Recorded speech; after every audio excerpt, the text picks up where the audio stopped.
बेटा अगर हमको वेक्टर्स को रिप्रेजेंट करना है तो कैसे किया जा सकता है, just try to understand over here. Consider करो हमको पता है कि वेक्टर्स के लिए magnitude as well as direction both are important, और अगर वेक्टर के लिए magnitude as well as direction दोनों ही इम्पॉर्टेंट है तो यहाँ पर कोई भी वेक्टर को रिप्रेजेंट करना है, जैसे मुझे रिप्रेजेंट करना है डिस्प्लेसमेंट वेक्टर फ्रॉम अहमदाबाद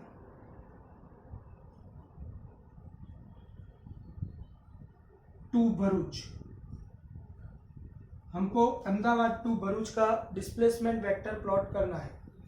कोई भी वेक्टर को प्लॉट करने के लिए सबसे पहले मैं यहाँ पर कोई एक पॉइंट लोकेट करता हूँ, और जो पॉइंट की हेल्प लेकर आप वेक्टर को रिप्रेजेंट करते हो that particular point is said to be reference point. That point is said to be reference point. Consider करो कि यहाँ पर ओ नाम का रेफरेंस पॉइंट है और जो अहमदाबाद रिप्रेजेंट करता है। ओ नाम का जो पॉइंट है वो रेफरेंस पॉइंट है जो अहमदाबाद इनिशियल पोजीशन रिप्रेजेंट करता है। अब मुझे अहमदाबाद से भरूच जाना है। हमको पता है कि अहमदाबाद टू भरूच का जो डिस्टेंस है वो अप्रोक्सीमेटली 200 किलोमीटर है। अगर अहमदाबाद टू भरूच का डिस्टेंस 200 किलोमीटर है तो ऑब्वियस है कि 200 किलोमीटर लेंथ वाला वेक्टर हम नॉर्मली प्लेन ऑफ पेपर के अंदर प्लॉट नहीं कर सकते। इसलिए मैं यहाँ पर कुछ स्केल सिलेक्ट कर लेता हूँ। Almost 50 kilometre is equal to 1 centimetre. अगर मैं 50 kilometre equal to 1 centimetre consider करता हूँ तो इसका मतलब यह हुआ कि यहाँ पर टोटल डिस्टेंस 200 किलोमीटर है अहमदाबाद टू भरूच। अगर ये डिस्टेंस 200 किलोमीटर है तो 200 किलोमीटर के इक्विवेलेंट स्केल बनेगा 4 सेंटीमीटर। अहमदाबाद से भरूच साउथवर्ड डायरेक्शन में है, और साउथवर्ड डायरेक्शन में है इसलिए मैं अहमदाबाद से साउथ डायरेक्शन में अगर 4 सेंटीमीटर लेंथ वाला अहमदाबाद से साउथ डायरेक्शन में 4 सेंटीमीटर लेंथ वाला अगर एक वेक्टर प्लॉट करता हूं, क्योंकि we want to plot Ahmedabad to Bharuch, तो अहमदाबाद टू भरूच रिप्रेजेंट करने वाला ये जो वेक्टर बनता है, अगर मैं यहाँ पर इस तरफ एरो दिखाऊंगा तो it will become Bharuch to Ahmedabad vector. Here we want to plot Ahmedabad to Bharuch, so Ahmedabad to Bharuch is towards southward, and so this particular vector is said to be displacement vector D of displacement from Ahmedabad to Bharuch। तो इस तरीके से आप कोई भी vector represent कर सकते हो। यहाँ पर जहां से वेक्टर स्टार्ट होता है that is said to be tail of the vector, and this is said to be head of the vector. Tail of the vector and head of the vector. Head of the vector always direction represent करता है और vector की length उसका magnitude represent करती है। Vector की length उसका magnitude represent करती है और एरो मतलब हेड ऑफ द वेक्टर उसका डायरेक्शन रिप्रेजेंट करता है। यहाँ पर हमने ये जो भी वेक्टर प्लॉट किया है वहां पर वेक्टर का मैग्नीट्यूड रिप्रेजेंट करने के लिए हमारे पास कुछ सिंबल ऐसा है। Magnitude of any vector means D. Displacement vector का मैग्नीट्यूड रिप्रेजेंट करने के लिए मॉड्यूलस के अंदर वेक्टर को रिप्रेजेंट करना पड़ता है, या तो सिर्फ आप ऐसा ही डी रिप्रेजेंट करते हो then also it is said to be magnitude of vector D. अगर ए वेक्टर का मैग्नीट्यूड रिप्रेजेंट करना है तो this is said to be magnitude of vector A, और it can be represented as A only. Mind well, किसी भी vector का magnitude आप इस तरीके से रिप्रेजेंट नहीं कर सकते। This is the wrong method. This is not the method to represent magnitude of any vector. या तो मॉड्यूलस के अंदर वेक्टर ए लिखना है या तो सिर्फ वेक्टर का सिंबल दिखाना है। तो this is the fundamental method to represent any vector on plane of paper. Now we will discuss different kinds of vector.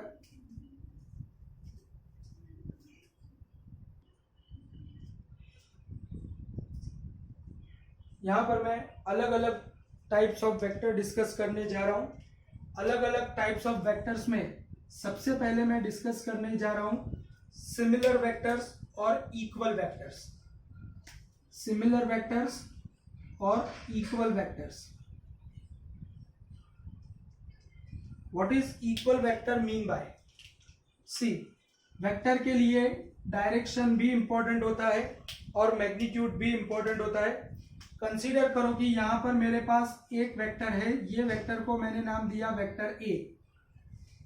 Vector को रिप्रेजेंट करने के लिए उसके सिंबल के ऊपर इस तरीके से एरो का छोटा सा साइन बनाना जरूरी होता है। ये वेक्टर ए है। कंसीडर करो मैं उतनी ही लेंथ वाला और सेम डायरेक्शन इंडिकेट करने वाला दूसरा एक वेक्टर बनाता हूं, वेक्टर बी। तीसरा एक वेक्टर बनाता हूं सेम लेंथ वाला और सेम मैग्नीट्यूड वाला, this is said to be vector C. तो अल्टीमेटली तीनों वेक्टर्स की लेंथ सेम है, तीनों का डायरेक्शन भी सेम है, तो they are said to be equal vectors, because vector के लिए मैग्नीट्यूड भी इंपॉर्टेंट होता है और डायरेक्शन भी इंपॉर्टेंट होता है। तो इक्वल वेक्टर से associated we can say that the vectors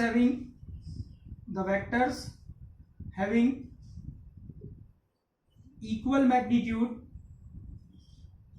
magnitude and equal direction, same direction, are said to be equal vectors, similar vectors. You can use any word over here. Fundamentally vector A is equal to vector B is equal to vector C, क्योंकि तीनों का magnitude भी same है और direction भी same है, तो they are said to be equal vectors. Equal vectors के बाद मैं यहाँ पर डिस्कशन करने जा रहा हूँ negative vectors of each other. Negative vectors of each other. Mind well what it mean by negative vectors. तो fundamentally you can say that अगर यहां पर ये वेक्टर ए है और ये वेक्टर उसके जितनी ही लेंथ वाला है बट एग्जैक्टली ऑपोजिट डायरेक्शन में है, तो they are said to be negative vectors of each other. Here we can say that vector A is equal to minus B, और you can say that B is equal to minus A. The vectors having equal magnitude but exactly opposite direction, then they are said to be negative vectors of each other. Again I would like to repeat, the vectors having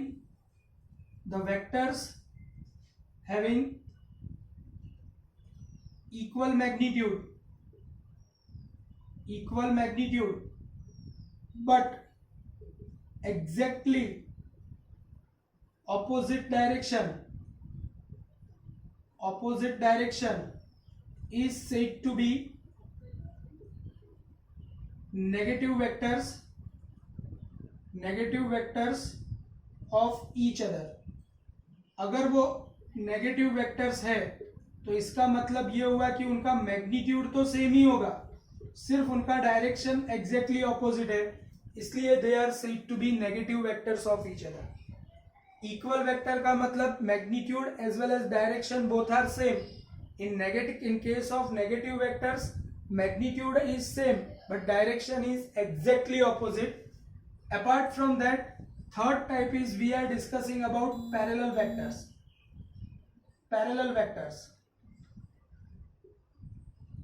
Mind well, ये जो word है parallel, इसका मतलब vector parallel एक दूसरे को होना जरूरी नहीं है।